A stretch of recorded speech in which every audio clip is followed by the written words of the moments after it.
Morning বন্ধুসকল, আজি আমাৰ কলকাতা আহি পোৱাৰ সেকেন্ড দিন। আজি আমি ফুৰিব যাম দীঘাত। আমি ৰাতিপুৱা শুই উঠি ব্ৰাছ ট্ৰাছ কৰি পুৰা ফ্ৰেছ হৈ গা পা ধুই ৰেডি। এতিয়া আমি যাম বাছ ষ্টপত। যেহেতু ট্ৰেইন চালো, অনলাইন ট্ৰেইন নাই, গতিকে বাছ ষ্টপত যাই চাওঁ বাছ আছে না নাই। যদি বাছ আছে আমি আজি দীঘাত যাম। আমি হোটেলৰ পৰা চেক আউট কৰিলো। এতিয়া আমি টাউনৰ ফালে যাই আছো, ব্ৰেকফাষ্ট কৰিম, তাৰপিছত আমি বাছ ষ্টপত যাম। দীঘাৰ বাছ আছে না নাই চাম। বন্ধুসকল, এতিয়া আমি কলকাতাৰ চিটি বাছেৰে গৈ আছো হাওৰা বাছ ষ্টেণ্ডলৈ। তাত যাই আমি তাৰ পৰা দীঘাত যাম, দীঘাৰ বাছত উঠিম।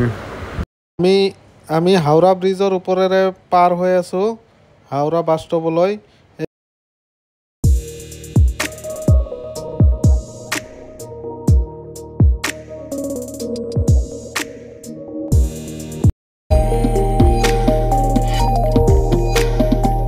আমি এতিয়া হাওৰাৰ পৰা বাছেৰে দীঘালৈ গৈ আছো।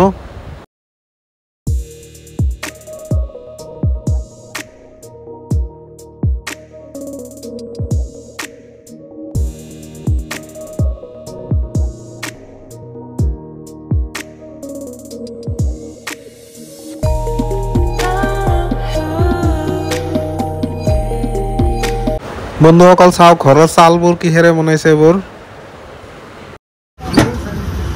ৰাস্তাৰ মাজত পাৰ্ক, বহুত ধুনীয়া লাগিছে।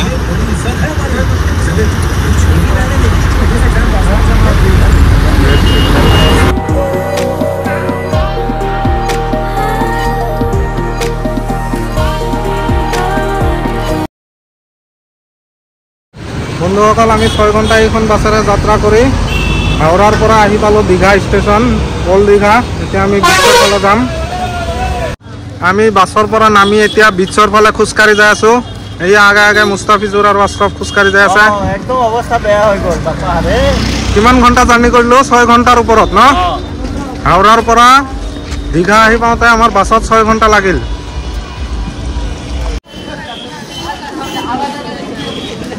আমি বাছ ষ্টপৰ পৰা প্ৰায় আধা কিলোমিটাৰ খোজকাঢ়ি আহি এতিয়া দীঘা বিচ পালোৱে। মানুহে গা ধুই ওলাই আহি আছে। আমি এতিয়া সোমাম। এই আমি দীঘা বিচ পাইছো।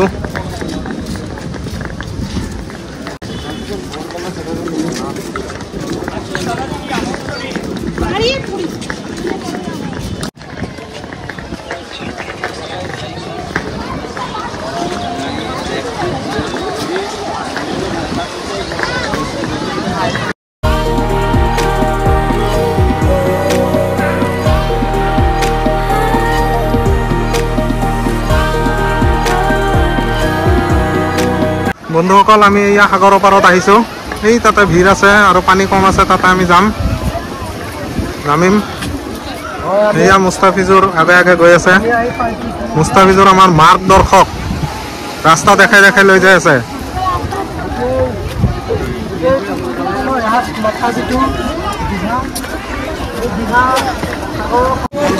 আমি সাগৰৰ পাৰত আহি পাইছো। চাওক, সাগৰত ঢৌ আহি আছে, মানুহে গা ধুই আছে আৰু মলয়া বতাহ বলি আছে।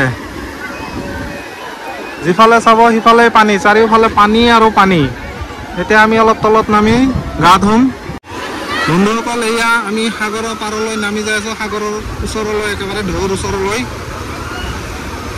এয়া সৰু বাচ্চা এটা আহিছে।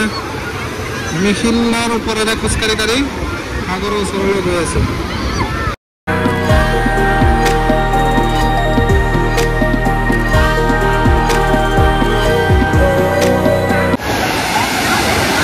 এই আমাৰ মুস্তাফিজুৰ সাগৰৰ পাৰত নামি গৈছে একেবাৰে। ঢৌ ইয়ালৈ আহিছে নেকি? জোৰে ঢৌ আহিলে চাগে ইয়ালৈ আহি যায়। এয়া ঢৌ আহিছে।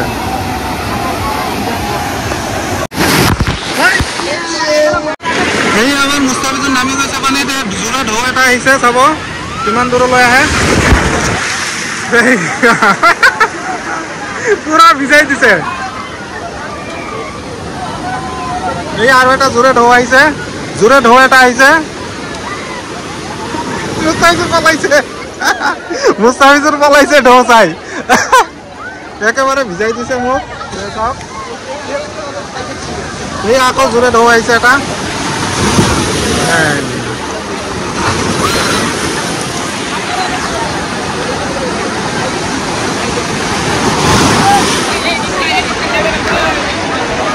বন্ধুসকল আমি তাতে গা ধুই আহিলো, পুৰা ভিজি গৈছো।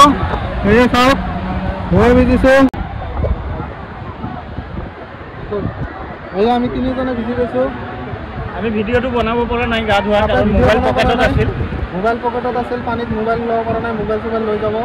সেইকাৰণে আমি অকলে অকলে গা ধুই আহিলো, আপোনালোকক দেখাব পৰা নাই।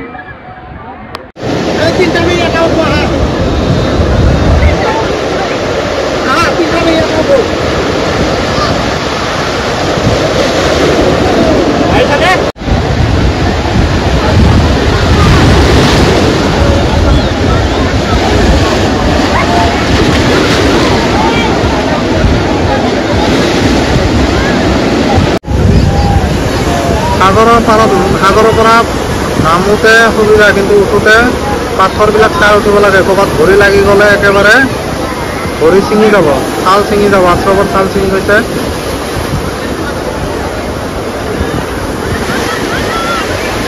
বন্ধুসকল আমি সাগৰত গা ধুলো। এই আমাৰ পিছফালে সাগৰ। গা পা ধুই আমি ড্ৰেছ চেঞ্জ কৰিলোঁ। এতিয়া তামাম ভোক লাগিছে আমাৰ। এতিয়া আমি কিবা খাম, খাই আকৌ 7টা বজাত ট্ৰেইন আছে। ট্ৰেইনত উঠি আমি কলকাতালৈ যাম। Direct Kolkata, direct Kolkata station. আকৌ অহাকালি আমাৰ কলকাতাৰ পৰা ট্ৰেইন আছে। অহাকালি মানে হয়, অহাকালি ৰাতি 12টাত ট্ৰেইন আছে কলকাতাৰ পৰা ৰঙিয়ালৈ। আমি পৰহি ঘৰত যাই পাম আৰু পৰহি 10টামান বাজিব ৰাতি। আমাৰ বহুত ভোক লাগিছিল। আমি বিচৰ ওচৰতে এখন হোটেলত ভাত খাই আছো। খুব ধুনীয়া লাগিছে। আমি এতিয়া ওলালো দীঘাৰ পৰা, ট্ৰেইন ষ্টেচন যাই আছো। ইয়াতে ভাত চাত খাই ললো। বন্ধুসকল এয়া আমি আহি পালো দীঘা ৰেলৱে ষ্টেচন। ইয়াৰ পৰা আমি কলকাতালৈ যাম ট্ৰেইনত। বন্ধুসকল এয়া আমি যাব লগা ট্ৰেইনখন আহি পাইছে। ট্ৰেইনখন আহিছেই 10 মিনিট লেট, আৰু যাওঁতে বা কিমান লেট কৰে।